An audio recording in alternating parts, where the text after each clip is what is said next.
It's a strange feeling, being exiled from something you created.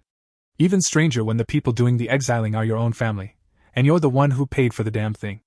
I stared at the airline email on my screen, the words, "Your reservation has been cancelled," blinking back at me like some kind of sick joke. I blinked once. Twice. Then again. No matter how many times I refreshed the page, my ticket to Hawaii, the family vacation I had planned and paid for in full, was gone. At first I thought it had to be a mistake. A glitch in the system. So I did what anyone would do, I called the airline. 20 minutes of hold music and one very confused customer service rep later, I had my answer. "It was cancelled from your account," she said, apologetic but firm. "There's nothing we can do without a new payment." From my account? The chill started at the back of my neck and ran all the way down my spine. My fingers trembled slightly as I opened my account details.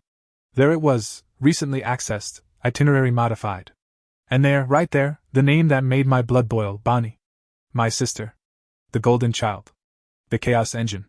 The reason every holiday meal ends in someone crying, or throwing mashed potatoes. She had access to my travel account because, in a moment of idiotic generosity, I'd let her help coordinate outfits.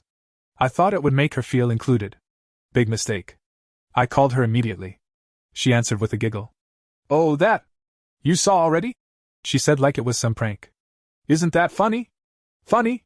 My voice cracked like a whip. "Bonnie, you cancelled my ticket." Okay, she said, sounding more annoyed than apologetic. "Look, I hate to say this, but we all talked, and we agreed your whole vibe would just ruin the trip." My hands went cold. "What do you mean, we all?" "Mom, Dad, Chris, me. We just think you're too controlling. You stressed everyone out. This is supposed to be fun, not a military operation. So yeah, we figured the trip would be better without you." I didn't scream. I didn't cry. I just stopped. Like some part of me disconnected from reality for a second. Was this really happening? Let's back up for a second. A few months ago, I got a massive bonus at work. I'm talking life-changing money. My first thought wasn't a new car or an apartment upgrade, it was family. Specifically, my parents' anniversary. They hadn't been on a proper vacation since I was a teenager. So I booked a dream trip to Hawaii. Flights, hotel, excursions, everything. A gift to bring us together. I thought, this will be the trip that heals old wounds. Naive, right? Bonnie had always been the wild card. Growing up, she got away with everything: late homework, bad grades, tantrums. She was creative, sensitive, expressive. I left a dish in the sink once and got grounded for 3 days. That's the kind of family dynamic we're talking about. Still, I'd hoped things would be different now. We were adults. Maybe she'd matured. When I announced the trip, everyone was ecstatic. My dad grinned. My mom cried. My brother Chris gave me a bear hug. Even Bonnie was thrilled, until she realized she wasn't in charge. That's when the pushback started. "You're not great at planning," she'd said. "I should take the lead. You just swipe the card." I laughed at first, thinking it was a joke. It wasn't. She started making suggestions, then demands. Matching outfits. Rearranged itineraries. Less boring stuff. She even changed reservations behind my back. I tried to be patient. I tried to compromise.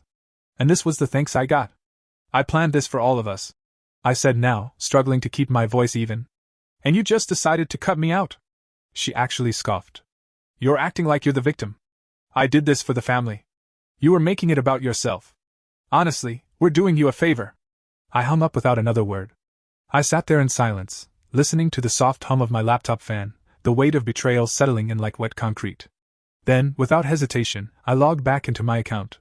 If she could cancel my ticket, I could cancel hers. And I did. Just like that. Then I went to the family group chat and typed, "Since Bonnie decided I'm not welcome on the trip I paid for, I've cancelled her ticket. If anyone else agrees with her, let me know, I'll cancel yours too." Send. Silence. Then the notifications started rolling in. Chris called first. "Dude! What the hell just happened?" "You tell me." I snapped. "She told me you backed out." "I didn't know she..." He stopped. "Wait. She really cancelled your ticket?" "Yup." There was a pause. "I didn't agree to that," he said, voice low. "Neither did Mom or Dad." She lied. More messages came in. My parents. Shocked. Defensive. "We thought you were okay with her helping. Why would she cancel your ticket? You didn't tell us it got that bad." I forwarded the messages Bonnie had sent me. The giggling call. The insults. The part where she said, "We voted you out." My dad called back minutes later. His voice was strained. "I didn't approve that. Neither did your mom."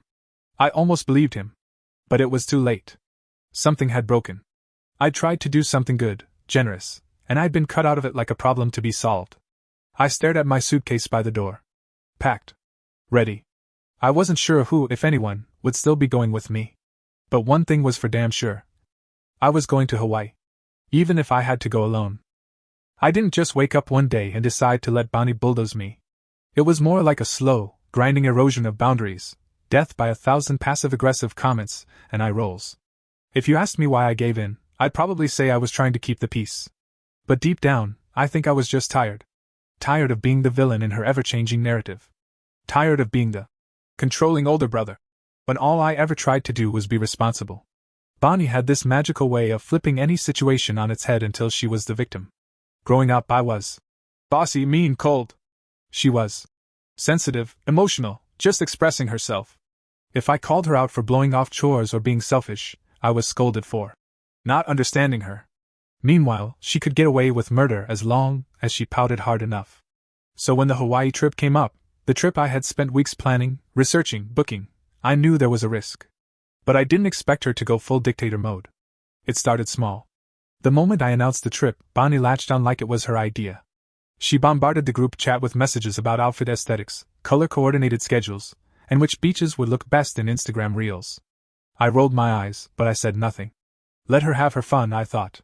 Then came the suggestions. "You booked a sunrise hike? That's too early. We'll be exhausted. Do we really need that snorkeling tour? Saltwater ruins hair. I think we should swap the luau night with a chill spa day.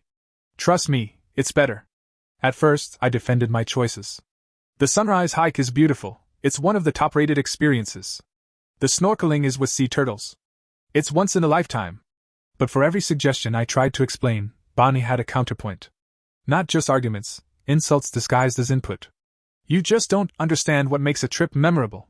You're such a checklist traveler. You plan like a middle-aged man with no sense of fun." And slowly, I began to cave.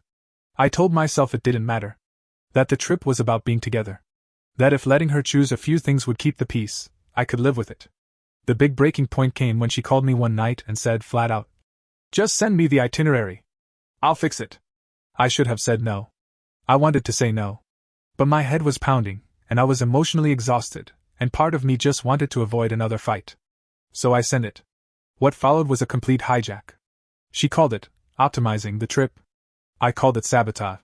Within 24 hours, she had emailed everyone with Bonnie's master schedule, which bore little resemblance to what I had planned. She cancelled our catamaran tour and replaced it with a boho picnic photo shoot. She cut our museum visit, something I knew Dad would have loved, and scheduled a group mani-pedi instead. And don't even get me started on the matching outfits. Every day had a theme. Tropical Tuesday, Floral Friday, Sunset Chic Sunday. She sent everyone outfit guidelines, including me, which I promptly ignored. When I pushed back, she brushed me off. "You're such a vibe killer." When I told her the catamaran was non-refundable, she replied, "Well, it's refundable now. I called and threw a fit until they gave me credit." I was fuming. But instead of confronting her, I did what I always did, I tried to keep the peace. I told myself it wasn't worth starting a war over a boat ride or a museum ticket. I told myself my parents wouldn't want drama. That I should be the bigger person.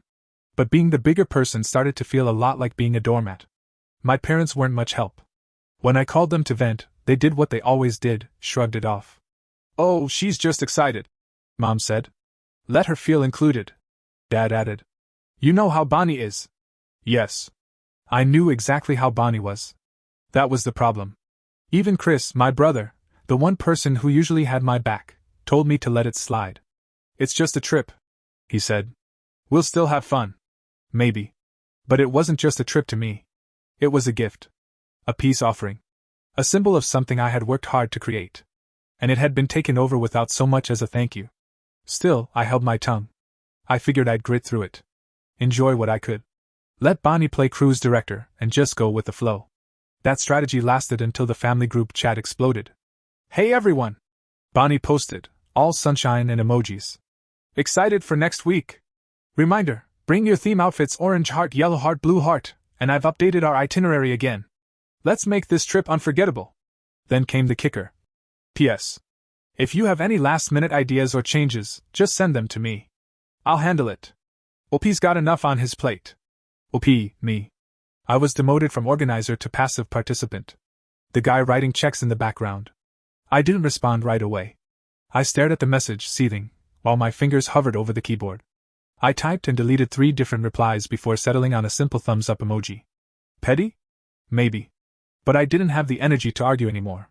At that point, I had a decision to make. Either I called her out and risked a nuclear family meltdown, or I played along, swallowed my pride, and hoped that once we were there, the magic of Hawaii would make up for the chaos.